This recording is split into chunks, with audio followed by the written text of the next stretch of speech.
당신은 운명을 믿습니까? 만약 누군가 당신의 미래를 정확히 예언한다면 그것을 피할 수 있을까요? 아니면 받아들여야 할까요? 오늘은 한 남자의 이야기를 들려드리겠습니다. 죽음을 2번 경험하고 수천 명의 삶을 비춘 남자, 윤재하의 이야기입니다. 1998년 4월, 중학교 2학년이던 윤재하는 어느 날부터 이상한 증상에 시달리기 시작합니다. 밤마다 목이 조이는 듯한 통증, 식은땀이 등을 타고 흐릅니다. 잠을 잘 수가 없었죠. 어머니는 걱정이 태산이었습니다. 하지만 병원에서는 이상이 없다고 했습니다. 내과, 이비인후과, 한의원까지 전전했지만 결과는 똑같았습니다. 검사 결과 아무 이상 없습니다. 재하는 점점 수척해져 갔습니다. 급기야 밤에 통증이 심해져 응급실에 실려가기도 했습니다. 하지만 아무도 원인을 알 수 없었습니다. 그러던 어느 날 오후였습니다. 학원을 마치고 집으로 가던 재하, 평소와 다른 골목길로 접어들었습니다. 이유는 모르겠습니다. 그냥 그쪽으로 걸음이 향했습니다. 골목 끝, 낡은 담벼락 앞, 한 스님이 서 있었습니다. 회색빛 낡은 승복, 깊은 주름이 새겨진 얼굴. 하지만 눈만큼은 맑고 깊었습니다. 스님은 재하를 보자마자 말했습니다. 아이, 여기서 만나는구나. 재하는 멈춰섰습니다. 처음 보는 스님인데 왜인지 낯설지 않았습니다. 스님은 천천히 다가와 재하의 목을 물끄러미 바라봤습니다. 목에 가시가 걸려 있구나. 재하는 소름이 돋았습니다. 자신의 증상을 어떻게 아는 걸까요? 병원에 가서 정밀 검사를 받아라. 목 깊숙이 들여다보라고 해. 그럼 보일 게다. 그리고 스님은 하늘을 올려다보며 덧붙였습니다. 너는 마흔에 큰 고비를 맞게 될 게다. 죽을 고비지. 재하는 숨이 멎는 것 같았습니다. 하지만 스님은 담담했습니다. 하지만 두려워하지 마라. 그 고비를 넘기면 너는 수많은 사람을 살리는 일을 하게 될 거야. 사람의 운명을 비추는 사람이 되는 거지. 스님은 그렇게 말하고 천천히 골목 안쪽으로 사라졌습니다.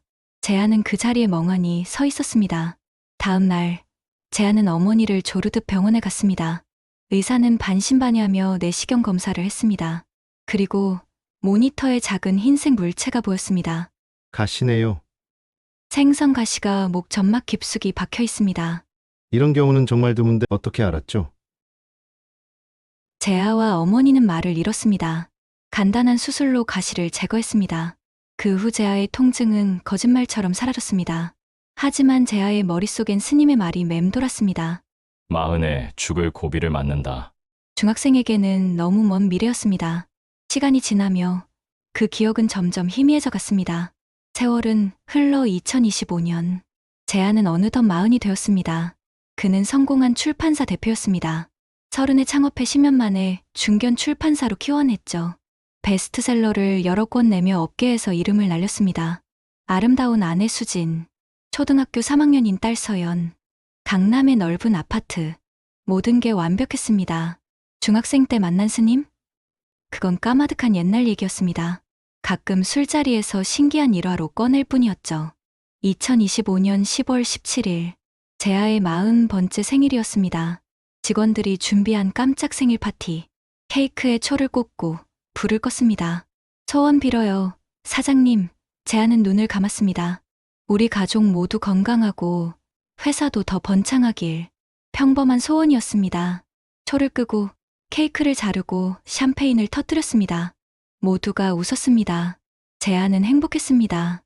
퇴근길, 재하는 집에 가서 아내, 딸과 함께 저녁을 먹을 생각에 발걸음이 가벼웠습니다. 횡단보도 신호가 바뀌었습니다. 재하는 스마트폰을 보며 건넜습니다. 바로 그때였습니다.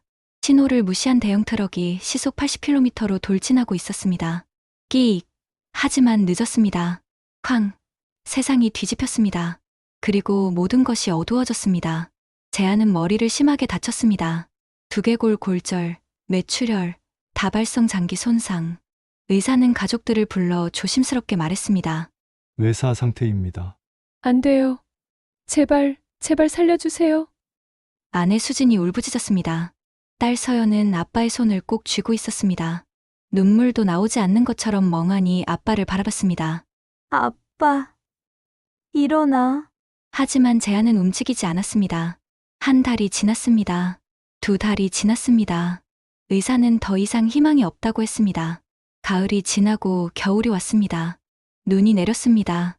겨울이 지나고 봄이 왔습니다. 벚꽃이 폈습니다. 수지는 매일 병실에 와서 재하의 손을 잡고 이야기했습니다. 여보, 우리 서연이가 요즘 피아노 배우기 시작했어. 당신이 좋아하는 곡 연습하고 있어. 깨어나면 들려줄 거래. 2026년 4월 17일 새벽 4시 23분. 간호사가 정기 순회를 하고 있었습니다. 삐삐삐삐삐. 심박수 모니터가 요동쳤습니다. 재하의 눈꺼풀이 떨리고 있었습니다. 의사가 달려왔습니다. 그리고 그 순간 재하의 눈이 번쩍 떠졌습니다. 환자분, 저 보이세요? 재하는 천천히 주변을 둘러봤습니다. 여기가 어디죠? 의사와 간호사는 입을 다물지 못했습니다. 기적이야. 이건 정말 기적이야. 며칠 후 수진과 서연이 달려왔습니다. 세 사람은 껴안고 울었습니다. 하지만 재하는 이상했습니다. 뭔가 달랐습니다.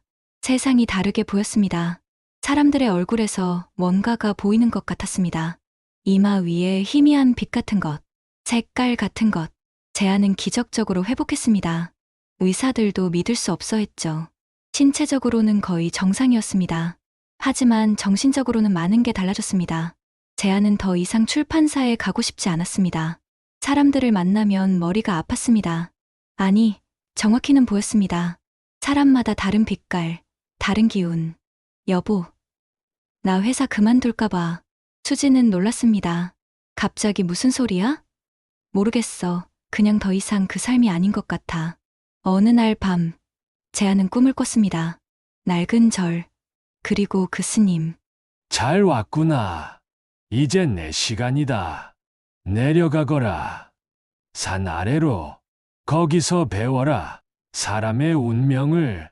재하는 눈을 떴습니다. 새벽 4시였습니다. 그는 그 자리에서 결심했습니다. 재하는 모든 것을 정리했습니다. 출판사는 부사장에게 넘겼습니다. 아파트는 아내 명의로 돌렸습니다. 언제 돌아올 건데? 모르겠어. 아마 한동안은. 딸 서연이 아빠의 옷자락을 잡았습니다. 아빠, 아프면 안 돼. 재하는 무릎을 꿇고 딸을 안았습니다. 안 아파. 금방 돌아올게. 재하는 전라남도 깊은 산골 마을로 내려갔습니다. 폐가 하나를 샀습니다. 산 밑 작은 한옥이었습니다. 직접 기와를 고치고 벽을 칠했습니다. 밭을 일구고 텃밭을 가꿨습니다. 그리고 공부를 시작했습니다.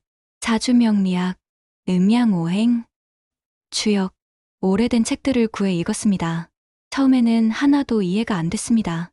하지만 이상하게도 읽다 보면 어디선가 본 것 같았습니다. 아니, 원래 알고 있던 것 같았습니다. 밤새 책을 읽었습니다. 새벽에 산에 올라 명상했습니다. 여름이 지나고 가을이 왔습니다. 겨울이 지나고 봄이 왔습니다. 2년이 흘렀습니다. 재하는 달라져 있었습니다. 수염이 길어지고 얼굴이 야위었지만 눈빛은 깊어졌습니다. 어느 봄날 동네 할머니 하나가 찾아왔습니다. 소문 들었지? 양반이 사주를 본다고. 우리 손주 사주 좀 봐줄 수 있겠소? 재하는 망설였습니다. 자신이 남을 봐줄 수 있을까? 하지만 할머니의 눈빛이 간절했습니다. 재하는 사주를 풀어봤습니다. 그 순간 머릿속에 뭔가가 펼쳐졌습니다. 사주판이 눈앞에 그려졌습니다. 그리고 보였습니다. 손주의 사주에 병의 기운이 짙게 깔려 있었습니다. 특히 금 기운이 폐를 공격하고 있었습니다. 할머니, 올해 안에 꼭 병원에 가보시라고 전해주세요. 특히 허파 쪽을 정밀하게 검사받으라고요. 2달 후 할머니가 다시 찾아왔습니다. 울고 있었습니다. 우리 손주가 병원 갔더니 폐암이래요. 초기였답니다. 의사가 그러는디 조금만 늦었어도 큰일 날 뻔했다고. 선생님이 우리 손주 살렸어요. 소문은 빠르게 퍼졌습니다. 산 밑에 신통한 선생이 있다더라. 사람들이 하나둘 찾아오기 시작했습니다. 처음엔 동네 사람들, 그 다음엔 이웃 마을 사람들, 그리고 어느새 전국에서 사람들이 찾아왔습니다. 재하는 조용히 그들의 사주를 봤습니다. 돈을 받지 않았습니다. 그저 차 한 잔 대접하고 이야기를 들어줬습니다. 그리고 깨달았습니다. 이게 스님이 말씀하신 것이구나. 사람을 살리는 일, 2029년 가을, 재아는 이제 명리학자로 널리 알려져 있었습니다. 예약은 몇 달씩 밀렸습니다. 하지만 재아는 여전히 산미착은 한옥에서 살며 하루에 서너 명만 만났습니다. 젊은 사업가, 이혼 위기의 부부, 병든 노인. 재아는 그들에게 조언을, 때로는 위로를 전했습니다. 그러던 어느 날이었습니다. 문이 열렸습니다. 한 여자가 들어왔습니다. 30대 중반쯤 보이는 여자. 창백한 얼굴, 깊은 다크서클, 야윈 몸. 여자는 힘없이 앉았습니다. 선생님, 저 살 수 있을까요? 재아는 사주를 풀기 시작했습니다. 그 순간 재아의 손이 멈췄습니다. 사주가 너무 익숙했습니다. 정확히 자신과 똑같은 구조였습니다. 금 기운이 몰려있고 목 기운이 약했습니다. 그리고 올해가 큰 충의 해였습니다. 재아는 떨리는 목소리로 물었습니다. 목이 아프신가요? 어떻게 아셨어요? 혹시 스님을 만난 적 있으세요? 어떻게 아세요? 10년 전이었어요. 대학생 때 우연히 산에 갔다가 작은 절에서 한 스님을 만났어요. 그분이 저를 보더니 말했어요. 마흔에 큰 고비가 있다고. 재아는 눈을 감았습니다. 똑같았습니다. 여자는 눈물을 흘리며 말을 이었습니다. 저 올해 40이에요. 그리고 한 달 전부터 목이 너무 아파요. 병원에 갔는데 아무 이상이 없대요. 하지만 점점 숨쉬기가 힘들어져요. 재아는 여자의 손을 꼭 잡았습니다. 제 이야기를 들어보세요. 재아는 모든 것을 말했습니다. 중학생 때 만난 스님, 목에 걸린 가시, 40의 예언, 그리고 정확히 40번째 생일날 있었던 끔찍한 사고, 6개월간의 혼수 상태, 그리고 기적 같은 생환. 여자는 입을 막고 울었습니다. 그럼 저도? 재아는 고개를 끄덕였습니다. 당신도 고비가 있을 겁니다. 하지만 두려워하지 마세요. 당신도 이 고비를 넘기면 누군가를 살리는 사람이 될 겁니다. 저처럼 당장 내일 큰 병원 가세요. CT 찍고 정밀 검사 받으세요. 특히 목과 갑상선 쪽을. 그리고 기억하세요. 운명은 피하는 게 아닙니다. 이해하는 겁니다. 일주일 후, 여자에게서 전화가 왔습니다. 선생님, 갑상선암이래요. 잠기요. 재아는 숨을 삼켰습니다. 하지만 수술 가능하대요. 의사가 그러는데 조금만 늦었어도 사기로 넘어갈 뻔했대요. 다행입니다. 선생님, 감사해요. 선생님 아니었으면 저 죽었을 거예요. 고비를 넘기고 나면 제게 다시 연락 주세요. 당신이 할 일을 찾아드릴게요. 여자는 울면서 답했습니다. 네, 꼭 그럴게요. 재아는 깨달았습니다. 스님은 나만 살린 게 아니었구나. 나를 통해 또 다른 사람들을 살리신 거야. 운명은 혼자 걷는 길이 아니었어. 서로가 서로를 이어주는 거였어. 재아는 조용히 미소 지었습니다. 밤하늘에 별이 쏟아졌습니다. 1년이 더 흘렀습니다. 재아는 여전히 산 밑에서 사람들을 만났습니다. 그 여자는 수술을 성공적으로 마치고 지금은 암 환자들을 위한 상담 봉사를 하고 있었습니다. 선생님이 제게 용기를 주셨듯이 저도 누군가에게 용기를 주고 싶어요. 재아는 고개를 끄덕였습니다. 잘하셨습니다. 그게 당신의 길이에요. 상담을 마친 재아는 산책을 나갔습니다. 평소와 다른 길로 걸었습니다. 왜인지 발걸음이 그쪽으로 향했습니다. 숲길을 따라 한참을 걷자 낡은 절이 나타났습니다. 폐사 직전처럼 보였습니다. 기와는 깨지고 담벼락은 허물어져 있었습니다. 하지만 법당 문은 열려 있었습니다. 재아는 이끌리듯 안으로 들어갔습니다. 법당 안은 조용했습니다. 햇빛이 창문 사이로 비스듬히 들어왔습니다. 벽에는 오래된 액자들이 걸려 있었습니다. 역대 주지 스님들의 사진인 듯했습니다. 재아는 무심코 액자들을 보며 걸었습니다. 그러다 발걸음이 멈췄습니다. 그 사진 속에 그 스님이 있었습니다. 젊은 모습이었지만 틀림없었습니다. 그 눈빛, 그 미소. 재아는 손이 떨렸습니다. 사진 아래 명패를 읽었습니다. 혜원 스님. 1925년부터 1998년 2월 14일. 사람의 운명은 또 다른 사람의 깨달음으로 이어진다. 재아는 그 자리에 무릎이 꺾였습니다. 1998년. 재아가 중학생 때 스님을 만난 건 1998년 4월이었습니다. 하지만 스님은 그해 2월에 이미 입적하셨습니다.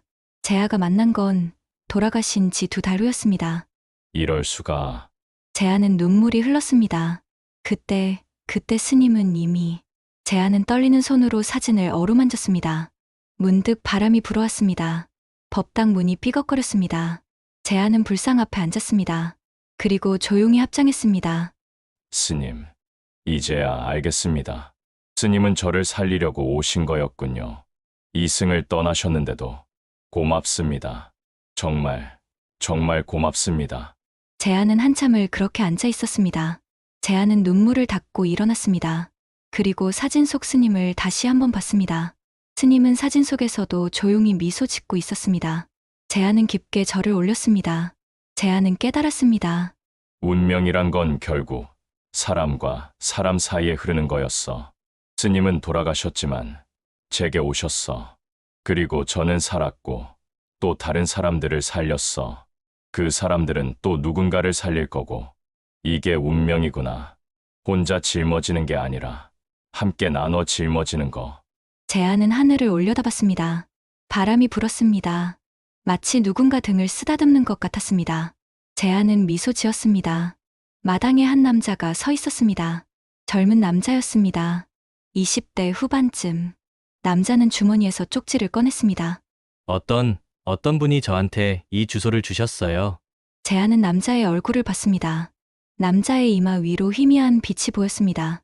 붉은 빛이 감돌고 있었습니다. 이 사람도. 제아는 조용히 문을 열었습니다. 들어오세요. 차 한잔 하시죠. 감사합니다. 생년월일씨를 알려주시겠어요? 제아는 사주를 풀었습니다. 그리고 조용히 말했습니다. 당신에게 곧 큰 일이 있을 겁니다. 무슨 일이요? 위험한 일이에요. 하지만 두려워하지 마세요. 그 일을 겪고 나면 당신은 많은 사람을 도울 수 있는 사람이 됩니다. 남자는 긴장한 표정으로 물었습니다. 어떻게 대비해야 하죠? 대비는 할 수 없어요. 운명은 피할 수 없으니까요. 그럼 제아는 미소 지었습니다. 다만 이해하면 됩니다. 그 일이 왜 일어나는지, 그리고 그 후에 뭘 해야 하는지. 남자는 제아를 물끄러미 봤습니다. 선생님도 그런 일을 겪으셨나요? 제아는 고개를 끄덕였습니다. 네. 그래서 지금 여기 있습니다. 해질녘, 남자는 인사하고 돌아갔습니다. 제아는 마루에 앉아 노을을 바라봤습니다. 제아는 생각했습니다. 나는 스님에게서 받았고 저 사람에게 전했어. 저 사람은 또 누군가에게 전하겠지. 그렇게 운명은 이어지는 거야. 끊어지지 않고 계속. 윤재하는 이제 알았습니다. 운명이란 혼자 걷는 외로운 길이 아니라 누군가와 함께 걷는 따뜻한 길이라는 것을. 그리고 그 길 위에서 우리는 서로를 살리고 서로에게 빛이 되어준다는 것을. 제아는 방 안에서 촛불을 켰습니다. 그리고 오래된 사진 한 장을 꺼냈습니다. 절에서 허락을 받아 가져온 스님의 사진이었습니다. 제아는 사진 앞에 차를 올렸습니다. 스님, 오늘도 한 분을 만났습니다. 그분도 곧 제가 걸었던 길을 걸을 겁니다. 제가 잘 도와드릴게요. 촛불이 흔들렸습니다. 마치 대답하듯. 제아는 미소 지었습니다. 그로부터 10년이 흘렀습니다. 제아가 상담했던 그 여자는 이제 전국적으로 유명한 암 환자 상담가가 되어 있었습니다. 그 젊은 남자는 교통사고에서 살아남은 후 응급구조사가 되어 매일 사람들을 살리고 있었습니다. 그리고 그들이 도왔던 또 다른 사람들, 학생, 주부, 사업가, 의사, 선생님, 모두가 각자의 자리에서 누군가의 빛이 되어 있었습니다. 제아는 여전히 그곳에 있었습니다. 머리는 희끗희끗해졌지만 눈빛은 여전히 맑았습니다. 오늘도 누군가 찾아왔습니다. 선생님. 들어오세요. 제아는 문을 열어주었습니다. 운명은 정해진 것이 아닙니다. 운명은 만들어가는 것입니다. 혼자가 아닌 함께. 그리고 그 길 위에서 우리는 서로를 살리고 서로의 운명이 됩니다. 스님, 이제야 알겠습니다. 당신이 제게 준 건 예언이 아니었어요. 사명이었습니다. 저는 그 사명을 다하고 있습니다. 그리고 앞으로도 계속할 겁니다. 당신의 삶에도 누군가의 예언이 있을지 모릅니다. 그것은 두려움이 아닌 길잡이입니다. 그 길을 따라가세요. 그리고 누군가의 빛이 되어주세요.